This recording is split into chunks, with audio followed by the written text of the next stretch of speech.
It seems to me that a lot of learning and emotional intelligence is what's called osmotic.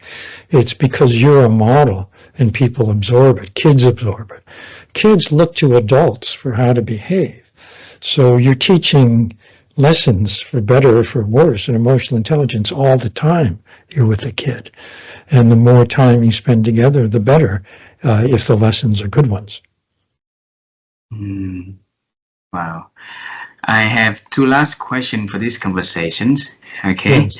Okay. And one question is about thinking, because Vivian and I, we've been on the quest to help people to improve their ability to think also, because we see there's so many noises these days that are affecting our ability to think. So the question for you, Daniel, is how have you been growing your ability to think? I try to resist my phone. Our phones are our best friends and our worst enemies for thinking.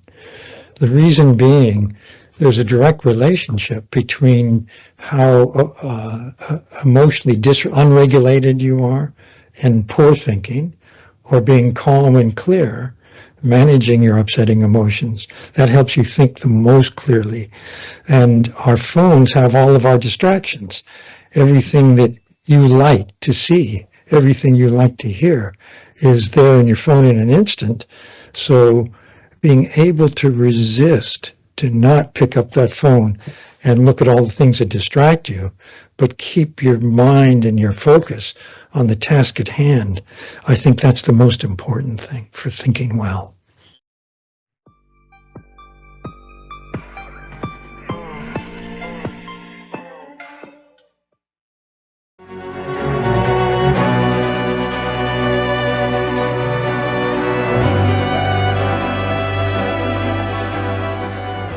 Tell our audience about the stories, successful entrepreneur you are, and turning to become the Guinness record holder. Tell us about that, please.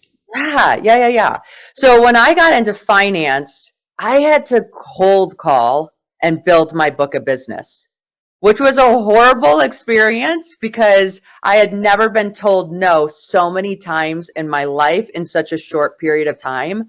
And at first it was really, really hard, but eventually I call it like rejection therapy. You just get used to it and you don't take it personal. And when you can separate yourself from taking that personal, you get to keep doing it. And that's where success happens, right? Like you have to be the person that just keeps going and going and going and not letting other people determine your future. And so for me, because I had that ability to keep going and going and going, I eventually became successful. Well, where I grew up, the dream was to become a stay-at-home mom. And so once I started getting successful in business, I wanted to have kids. And when I started having kids, I started to want to hire positions that I was doing to somebody else so I could be home with my children. So for me, it's always been like, what's my pain point and how do I solve that?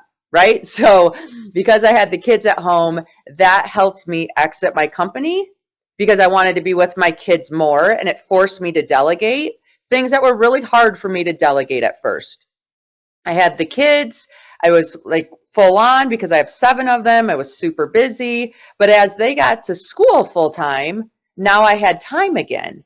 And I didn't quite know what to do with my time because I still wanted to be available. And I didn't understand like how I could contribute to work and be at home and have bandwidth for both. So my thought originally was once the kids get to college, then I'll get back into things that I can do and that I'm excited about. The universe had a different plan for me. And in 2018, I was in a horrific car crash. And that car crash should have killed me. Luckily for me, it didn't. And that just really became a line in the sand of life before the accident and life after the accident, because I realized like we check out of this planet by ourselves. No one's saying, oh, Jenn was a great mom, or she did PTA or coached soccer or built this amazing business. It was more, did Jenn use the talents she was here to use? And did she share those with others? And so I like started to use that as a reflection of like, well, what am I doing with my life? What can I do that allows me to, help others and live this life to the best of my ability? And So in 2019, I started making a bucket list of all the things I wanted to see, do, and experience before my time was up. Because we don't know when we're going to die. But with every day that we have the ability to live it to the most, right? And so I started thinking of like, if I was to die in a year or 5 years or 10 years, what are things I want to do before my time is up on this planet? And one of those things was climb a mountain. And so in 2020, I'm like, I'm turning 40. I think I'm going to climb a mountain for my 40th birthday, because what a great way to launch a decade is to rise to meet it. And it's only going to get harder to climb a mountain as I get older. So I was training for a mountain named Ama de Blanc. And then this thing called COVID entered the scene, right? We all remember 2020 and we all kind of got locked down and our worlds changed. Well, during COVID, I was homeschooling my kids because the schools were closed down here. And one of my little guys was struggling with his math homework. So I was giving him a parent pep talk. We do hard things. You've got this. And he goes, if we do hard things, why are you climbing a mountain called I'm a Dumb Blonde instead of a real mountain like Mount Everest? And at first I didn't catch it. I'm like, I'm a dumb blonde. No, honey. That mountain is called Ama de Blanc. Not I'm a dumb blonde, but thank you. Like, finish your homework. We'll look at Everest. And so he finished his homework. We looked at Everest. He went to bed and I was still looking at Everest. And I thought, you know what? If this kid thinks Everest is the hardest mountain in the whole world, I'm going to climb it. And I'm going to show him whatever our Everest is, we're capable of summiting. So then I have to call a coach because I don't know how to climb Mount Everest. Like, when you don't know how to do something, the best thing you can do is hire somebody that's done it or that can help you do it. So I hire this coach, and this coach is like, yeah, you're an athlete. I can get you ready. Buy this book about becoming an uphill athlete. I'm like, okay. So I buy the book. It comes in the mail. And then in the front of the book is a story of a lady who got a Guinness World Record for doing something in the Alps. And I just remember talking to my coach saying, I could have done that. And if I got a Guinness World Record, I'd be the coolest mom in the whole world, because right now, homeschool version of me is not a cool mom. And I want to be a cool mom again. And this is really hard. And the coach took it as a challenge. I kind of took it as venting. And a few weeks later, he calls me back and he's like, Jenn, I have the perfect world record for you. He's like, I think you should be the first woman to climb the 7-second summits. And at that point, I didn't even know what those were. I'm like, what are you talking about? He's like, the 7-second summits. It's the second highest point on each of the 7 continents. He goes, it's never been done by a woman before. It's only been done by one male. They're harder than the first 7. And he goes, if you think about it, 7 continents, 7 mountains, 7 children, it's a jackpot. I'm like, it is a jackpot, but I've never slept in a tent before. He's like, oh, don't worry. We can get those skills. You'll be fine.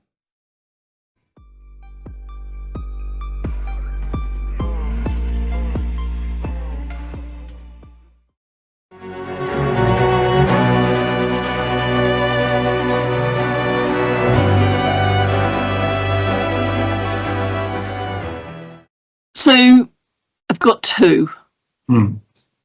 The first is to think about the leaders you admire, the people you would jump at the chance to work with again. So not the ones on the top shelf that you've never met in person, the real colleagues that you enjoyed that helped you to get to where you are today.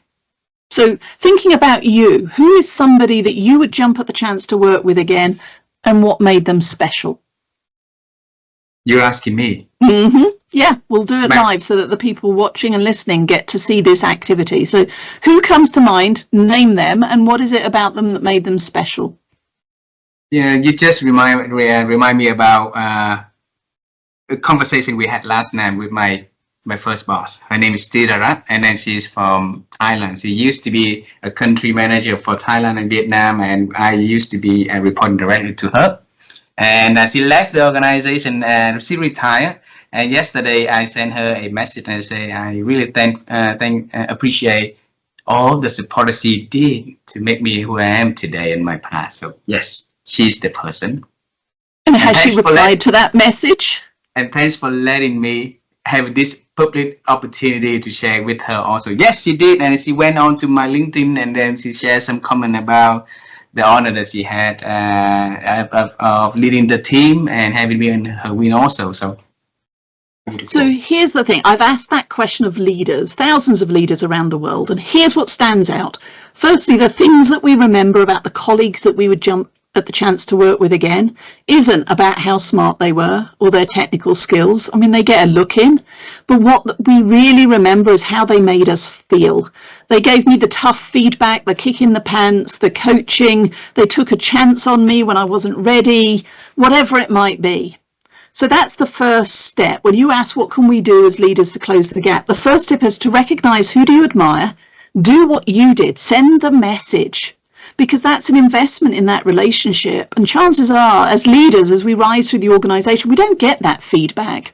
So send the message. You were listening to this podcast, thinking about people, and you were asked to think about people you jump at the chance to work with again. I thought of you, and here's why. But in thinking about what made that person special, usually the things that we admire are the skills and competencies we have in ourselves. So then turn it back on you and think about what 3 words would you hope that others use to describe you when you're not in the room. This is your legacy. It is your reputation. And then go and ask people, hey, when you think of me, what 3 words do you think of? And see to what extent are they synonyms? Are they similar words, in which case great, or overlapping, or is there a gap? Mm-hmm. So in You, Me, We talk about the look up, show up, step up. So look up is, who do I admire? What words do I want to be known as?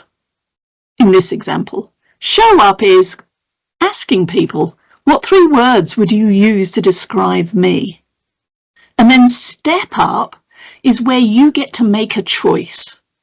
And I would encourage you, if you're going to choose to step up, and in my case, for example, continue to learn not to interrupt as much as I do, then tell others, hey, I'm working on my listening skills and not interrupting. Please, will you do X when you catch me doing it? Or, hey, I'm working on my listening skills and not interrupting. What's one piece of advice that you have? And then just say thank you. So look up is, who do you admire and what are the skills? And what do you want to be known for? Mm-hmm. Show up is finding out and identifying where do others already experience you that way and where are the gaps? Step up then is pick one thing, not everything. Pick something that you want to get better at or learn how to do, and then tell others. Because the more people who know, they've got skin in the game to help you to be successful. The more people who know, when you start to show up slightly different, they aren't scared or worried about, why is Morag so quiet? Is something up? Are we about to get laid off? Oh no, Morag's quieter because she's practicing listening. Mm-hmm. And the more people who know, who are vested in your success, the more likely you are that that new habit becomes part of how you show up every day. And then you can go back to step 1 and think about, well, what do I want to try next? How do others do it? How big is my gap? What's the new thing that I'm going to practice? Wow. So there was a lot in there. But one conversation, one relationship at a time, that's how we start to create those cultures of connection. But it has to start with us. We have to choose to go first. And if we all start to go first with that we first mindset, that ripple effect can become a tsunami of change. I've seen it happen. I get goosebumps. It's amazing.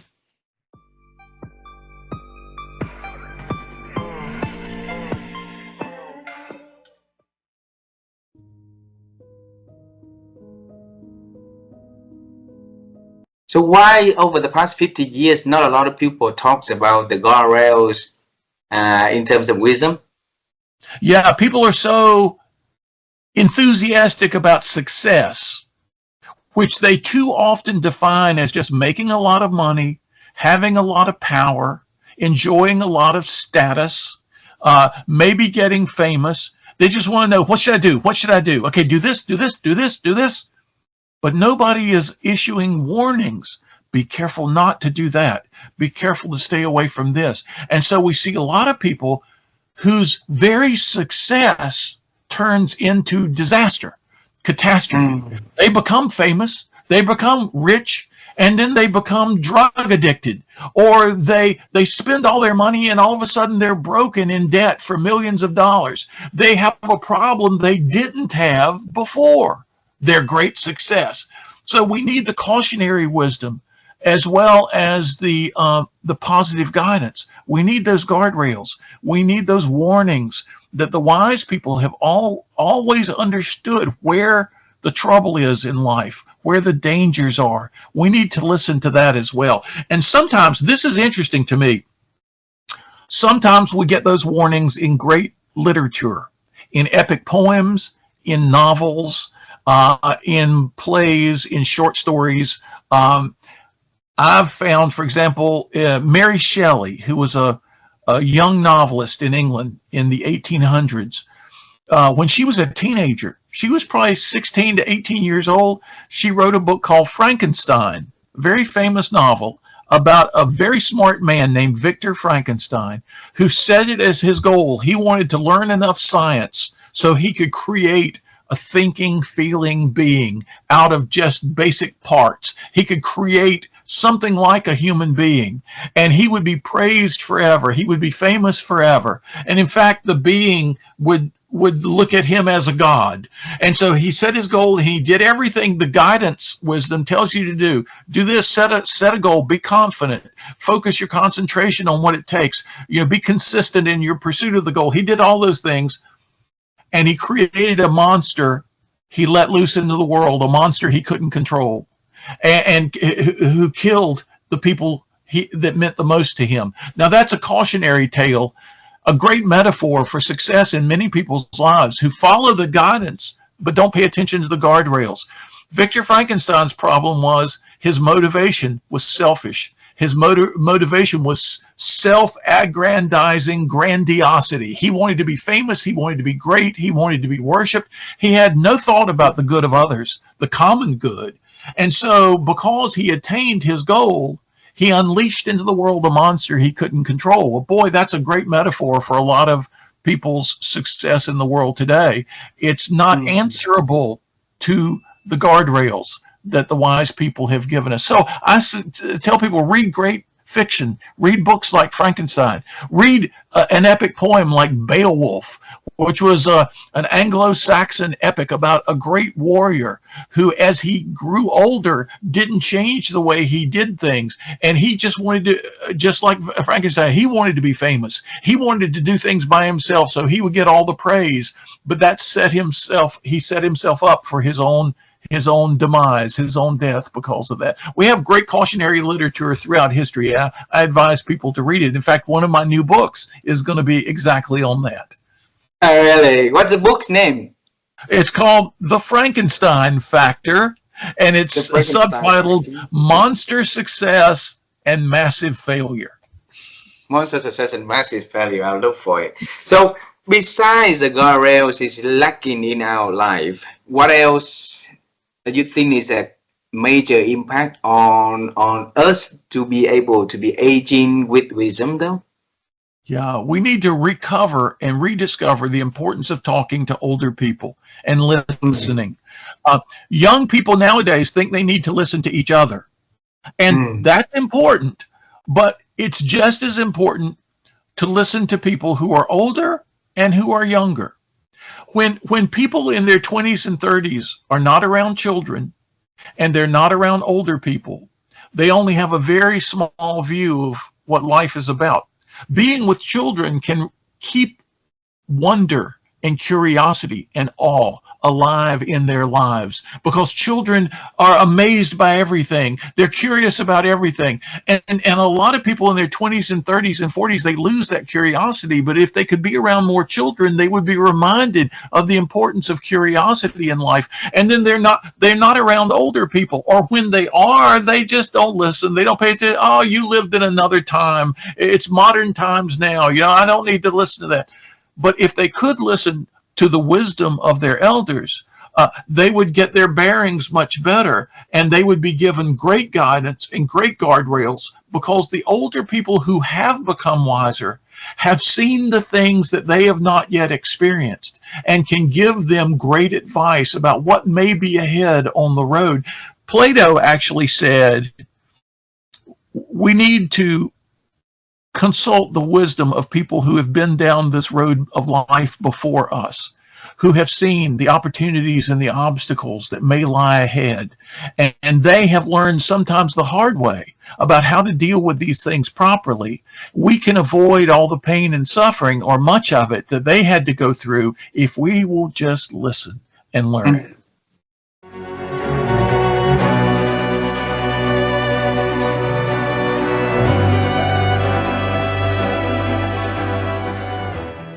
Life has a very interesting way of showing us.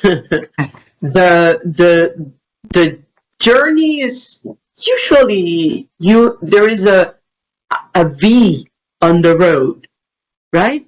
You can go to the right or make a left. And again, going back to don't be afraid, go for it. If you don't decide to go make a right or a left, you'll just get stuck in that V without moving.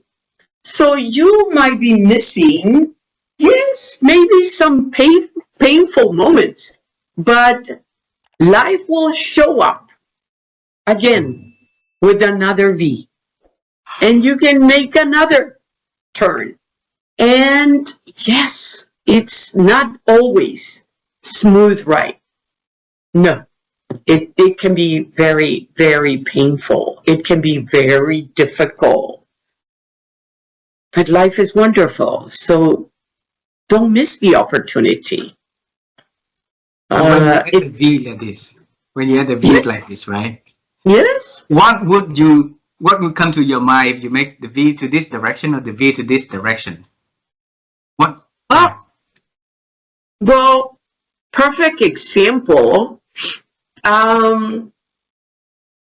So I received a phone call from a friend asking for a recommendation of somebody that could move to Vietnam and help him.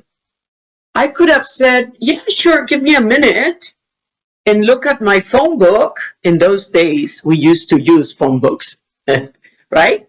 And say, hey, maybe try this guy or this one and give him a number.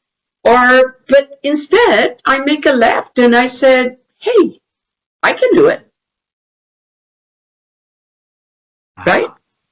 So, yeah, and very interesting. He left.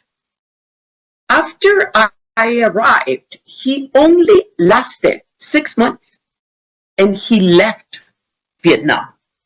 So, again, another V for me. I could have very well said, okay, heading out with you, but I didn't. I made another turn and I said, no, not interested. I'm going to stay. And I did it. Wow. So don't afraid. Make decisions, right? No, don't. As long as you're being driven by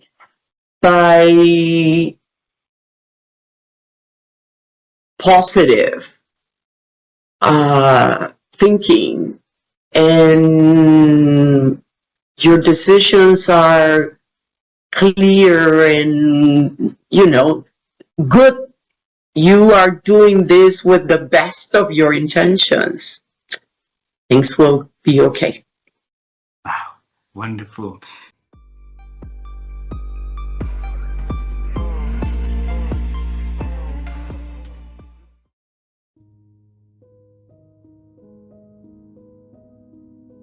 How have you been grow your ability to think and expand it?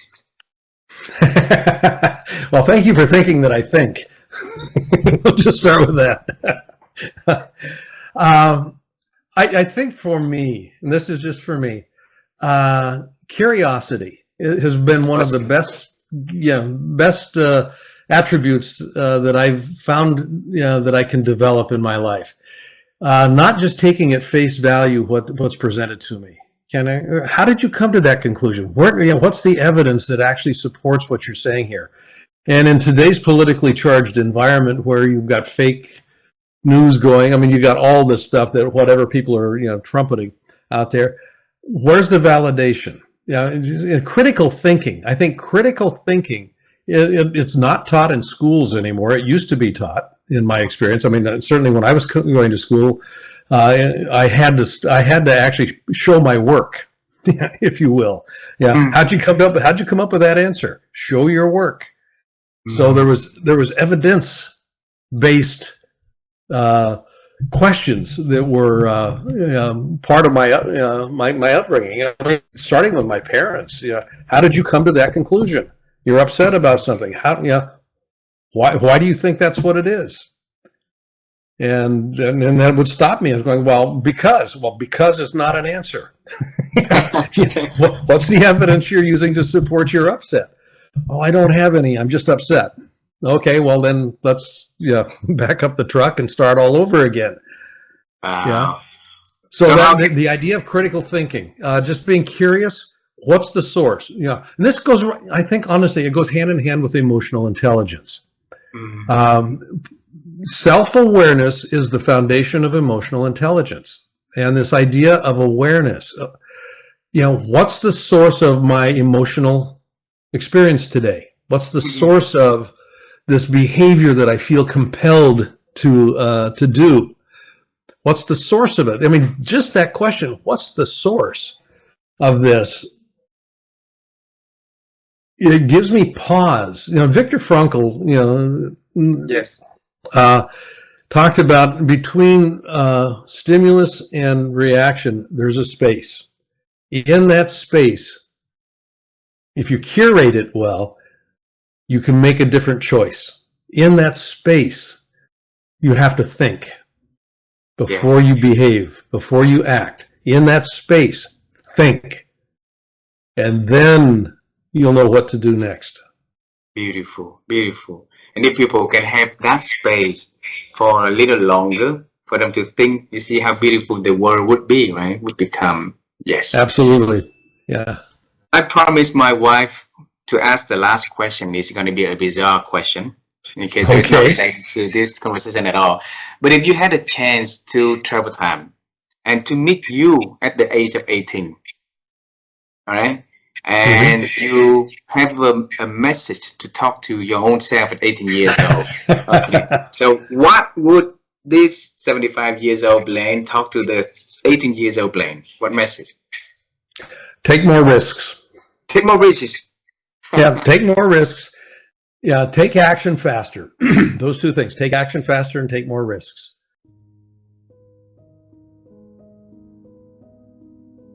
How would you advise them to expand that ability to reflect and absorb information?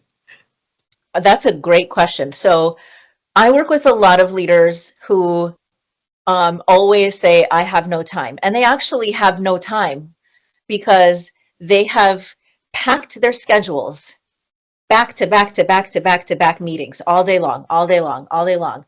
And of course, they have no time to reflect.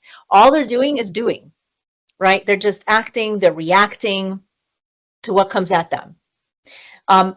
If you continue doing that, your wisdom is not going to grow. It's you're just going to keep reacting in the same way each and every time. And at some point, you'll just kind of hit your max of what to do or how to do it. Now, most leaders and most of us want to be more thoughtful and more intentional and more strategic, right? We want to make better decisions in our lives. And so what you need to do is carve out the time to reflect. And it could be by yourself. And if it's by yourself, You put it in your calendar. This is my reflection time. I want to be working on X, Y, and Z. And you write, or you think, or, practice meditation, whatever it is that helps you slow down and reflect on what's happening.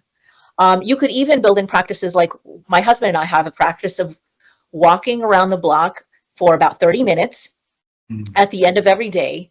And yes, we're connecting, right? Reconnecting as a unit.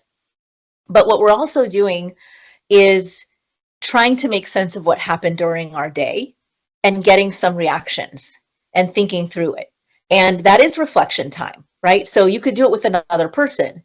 You could do it with a coach, you could do it with a therapist, you could do it with your spouse, you could do it with your child or your grandfather, whoever helps you slow down and think through what happens and make sense of things. And what happens when you do that is, like, all of a sudden they'll ask you various questions and you'll have insights. And those insights could be translated into next steps. Oh, wow, I just realized that as a result of this conversation that it makes no sense for me to work out in the morning because I'm depleted, and then I start the day already exhausted and my brain's not there. Maybe I should switch. Maybe I should work out at, the end of the day, and I'm going to try that. Now, what happens with most people is, so the first challenge is actually spending time reflecting, right? Mm-hmm. I also know a lot of people that love to spend time reflecting and thinking and thinking and thinking, and they dream up things and they get all of these ideas, but then they don't do anything with that information. Yeah. They just, there's actually some research that says, like, for some people, they feel like they actually accomplish something and feel satisfied by just thinking through the issue, and then they could, like, let it sit there. But if you keep coming back to the same thoughts, the same ideas about needing to change your habits or stop doing something that is harmful or problematic, and then you don't do it, then wisdom's not growing there.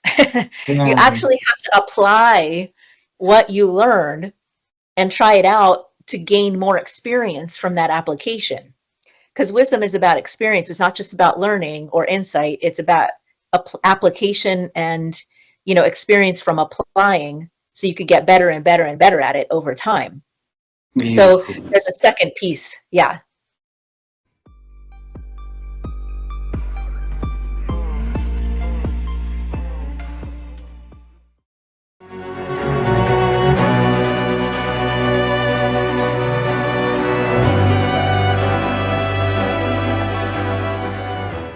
How have you been growing your ability to think so beautifully like this? That's a good question. I think I think it's an ongoing challenge. It's presents itself in different ways in the different roles that I've done, but it's always, if we think about the quadrants of important and non-important, urgent and non-urgent, and ideally we would be spending our times only on the important things. But so often we are confronted with something that is appearing as urgent, but it's not that critical, deep, important work. And so it's always a balance of that tension, and it's always coming back to that. How can I reset, and how do I kind of triage my work so that I am giving tending and care to that non-urgent and important work? And of course, urgent, important always gets prioritized. But when something isn't a phone call or an email in the inbox or something else that's presenting, maybe it's a conversation from a member of the community who grabs me in the grocery store and wants to share their feelings about some direction or decision the city has made. It's important to listen. Everyone wants to be seen and heard, and we endeavor to honor that at all times. But also, how do we do the most good for the most people? And that is always going back to, am I being intentional about doing what's most important? And it's a constant rebalancing and management of that. So, you know, and part of that is participating in conversations like this. It's listening to the TED Talks. It's being on that continuous learning journey to understand how are other people doing this work too, right? I love listening to podcasts. It's how I end every day is listening to podcasts, both from strategic thinkers in the world, people that help me make sense of the news, but also just other change makers and people doing good things all around the world. I think we're living in such a lucky time where we have this share of information and strategies for so many people to do good. Beautiful.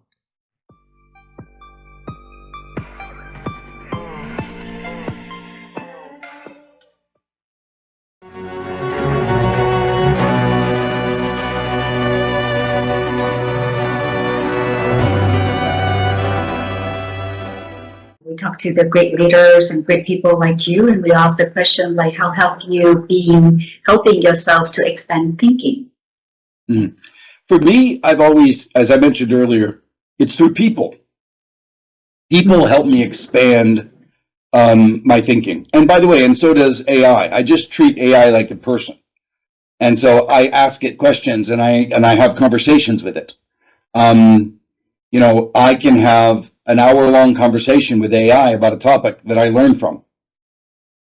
And I will also do that with a person. I recently was at this camp and I met the gentleman who was the co-founder of Instagram. And I just, got into a deep conversation with him about a number of things, and I learned so much.